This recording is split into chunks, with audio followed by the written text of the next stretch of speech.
The Washington, D.C. jet chase, in an incident that is awash with conspiracy theories, NORAD and the Air National Guard picked up an unknown object that entered Washington's restricted flying zone on July 26, 2002.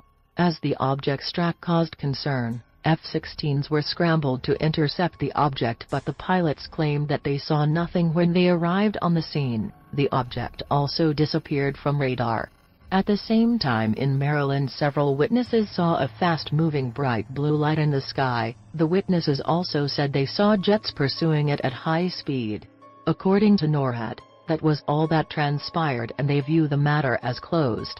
But, according to the witnesses, more than 2 jets were in the air, which indicated that the scramble was unique. One dipped its wings on approach as if to communicate with the unknown object, and they also claim that the jets trailed the unknown object, but the object flew too fast for the jets to keep up.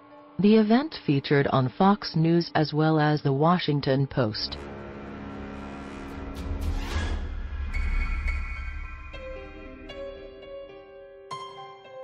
(1952) Washington sightings. From 12 to July 29, 1952, a series of sightings took place in Washington. One of the most publicized events took place on the 19th. On that evening, an air traffic controller at Washington National Airport detected 7 unidentified objects on his radar screen. His superior immediately verified that the instrumentation wasn't faulty. Moments later, a controller at another facility also confirmed the objects, but he also saw a bright orange light, while yet another controller confirmed an orange disk hovering above the airport. At that point the radar scope lit up with even more objects, and the controllers phoned Andrews Air Force Base. Tracked by the Air Force as well as the other radar centers, fighter jets was scrambled. Some fighters reported that they saw white glows or lights. One even engaged them, while others reported nothing unusual. The Air Force's false radar readings caused by a temperature inversion excuse failed to impress, as the objects were also seen by hundreds of eyewitnesses, and as such, speculation continues to this day.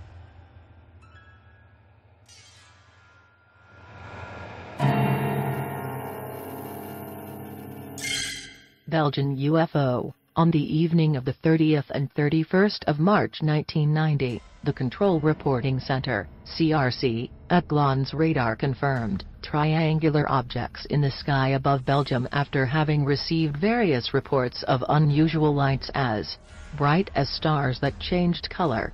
After receiving a second radar confirmation, 2 F-16 jets were scrambled to intercept. For more than an hour the F-16s tried to intercept. On 3 occasions they even obtained radar lock, but every time the objects would change their position or accelerate so fast that the locks were broken. During the first radar lock, the object accelerated from 150 meters ph to more than 100 meters ph while changing altitude from 9,000 feet to 5,000 feet and back up to 11,000 feet in less than 2 seconds.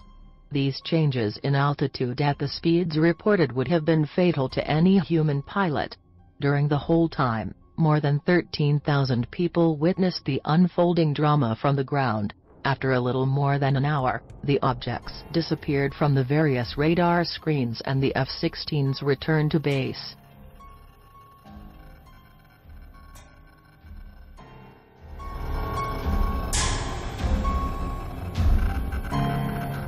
Campeche sighting. In March 2004, the crew of a military surveillance plane busy with a routine anti-drug trafficking surveillance flight caught sight of 3 unidentified objects on their radar.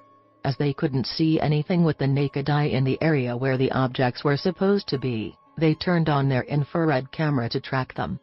For the next 30 minutes, they recorded 11 unidentified objects moving through the sky at a very high pace.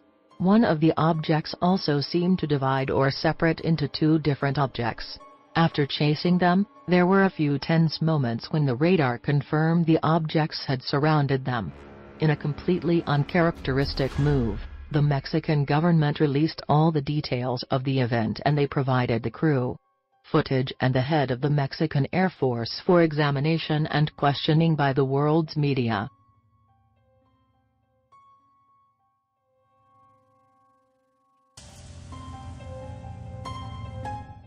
The Stephenville Lights. On January 8, 2008, dozens of residents in Stephenville saw a massive object in the sky above their town. Some said it was as big as a football field, while others said it was nearly a mile long.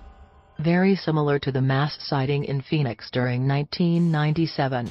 Several witnesses claimed that the object moved extremely fast.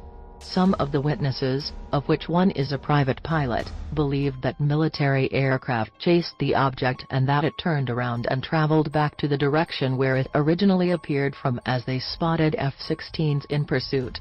The story was covered by CNN's Larry King in the days after the event. After almost 2 weeks, after denying any aircraft were operational in the area, the U.S. Air Force did an 180? And now claimed they were conducting training flights in the area that involved 10 fighter jets. That might have been the end of the rumors had it not been for the very detailed radar report obtained from the FAA, which clearly showed the very large object in the sky tailed by the jets at the exact time witnesses claimed they were seeing the unidentified object.